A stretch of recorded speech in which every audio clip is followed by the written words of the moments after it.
Disclaimer: this video is fictional and created for entertainment purposes only.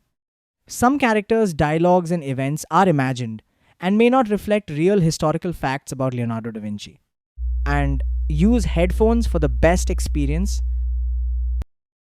एक 67 साल का आदमी किंग फ्रांसिस की गोद में सर रख के रो रहा है। कहता है, मैंने जिंदगी में कुछ भी पूरा नहीं किया। किंग फ्रांसिस उसे देख के दुखी है, लेकिन उनके हाथ में कुछ भी नहीं है।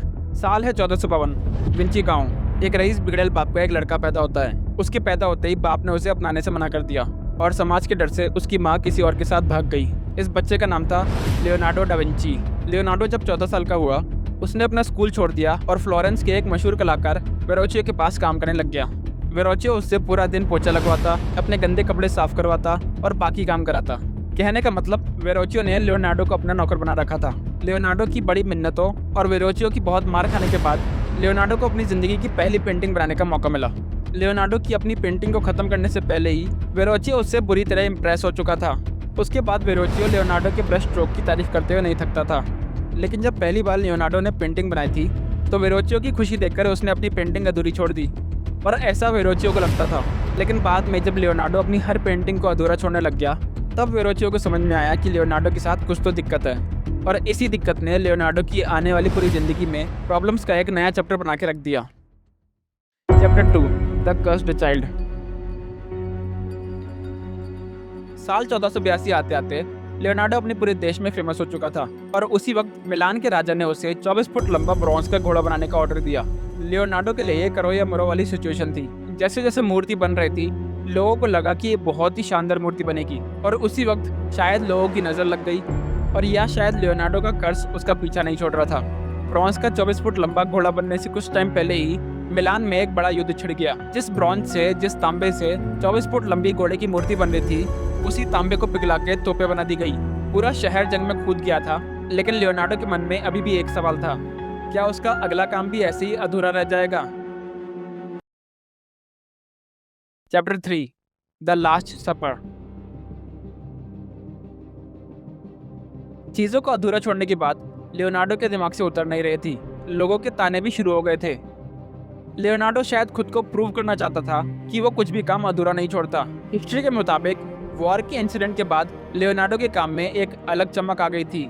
उसके बाद लियोनार्डो ने कुछ ऐसी पेंटिंग बनाई जिसको देखकर लोग रो पड़ते थे, लेकिन जब वो किसी के सामने पेंटिंग बनाता तो रंग देखते देखते फीके पड़ने लगते थे। उस लियोनार्डो की पेंटिंग करते वक्त हाथ कांपते थे, जिसको लोग दूर दूर से देखने आते थे। लेकिन ये कोई सडन चेंज नहीं था। लियोनार्डो में ये चेंज द कर्स्ड चाइल्ड के टैग से ही आया था। लोगों के ताने शायद इतनी आसानी से रुकने वाले नहीं थे, लेकिन लियोनार्डो अपनी तकदीर ऊपर से ही लिखवा के आया था, क्योंकि उसके बाद लियोनार्डो ने कुछ ऐसा कर दिया जिसकी वजह से ना सिर्फ लोगों के तानों पर परमानेंट ताला लग गया, बल्कि उसके समय के 500 साल बाद भी लोगों को उसे याद करने का मौका दे दिया। यही वो टाइम था जब लियोनार्डो ने बनाया द मोनालिसा। मोनालिसा एक सिंपल औरत की मुस्कान, एक ऐसी औरत जिसने कभी दुनिया में जन्म भी नहीं लिया, लेकिन उसका चेहरा दुनिया का सबसे बेशकीमती चेहरा बन गया। लेकिन पेंटिंग ऐसी जैसे हर ब्रश स्ट्रोक पूछता हो, विल दिस एवर एंड?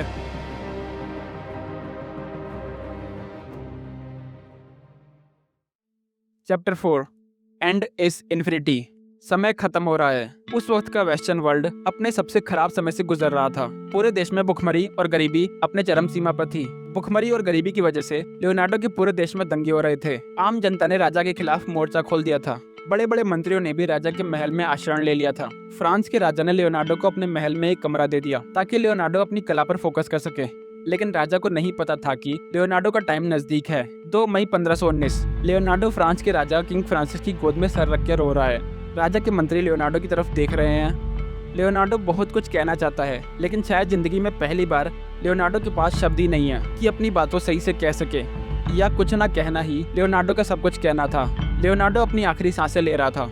वो मर रहा था, लेकिन ऐसा लग रहा था कि वो एक बड़ी कैद से आज़ाद हो रहा है।